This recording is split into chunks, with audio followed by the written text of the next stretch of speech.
Today's gospel is one that you've heard probably a million times, Matthew 5, going into the Beatitudes. Blessed are the poor in spirit, blessed are the meek, blessed are those who hunger and thirst for righteousness, who grieve, all that stuff. And you probably think, yeah, I've heard that a million times.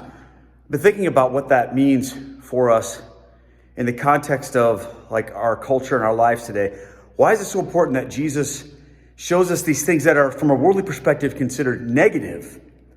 And he shows us that these are things that we're blessed when we encounter them. And the idea is, of course, in our relationship with God.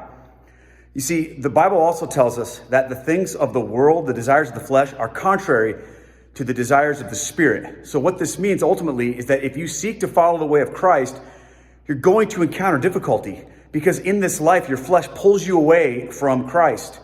But if you resist the flesh and follow Christ, even though you encounter this difficulty, you are ultimately blessed. This is so important for us today because even in the church, we've imported this mindset of worldly prosperity, worldly success, and all these things that our flesh wants. We've sort of sanitized them and brought them into the church and said, this is really what you're after. And the church then becomes, and the gospel then becomes a means to an end of those things. You see people saying things like, well, if you give your heart to Jesus, he will take care of all your problems. He'll forgive your sins, but, really he's going to give you your dreams and, whatever.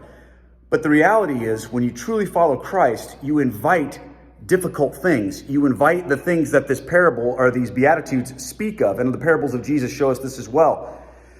So you have to remember, if the message that you hear on Sunday from your pastor or whatever is guiding you toward the things of this world and showing you that's what blessed means, then you need to find a different place, because the truth is that when you follow Christ, you are going to be in those difficult circumstances, and you're blessed when you do, because you're a fool if you give up that which you cannot ever lose, which is eternity in heaven. Once you've made it there, then to give that up in order to grab something that you can't keep, which is the stuff of this earth.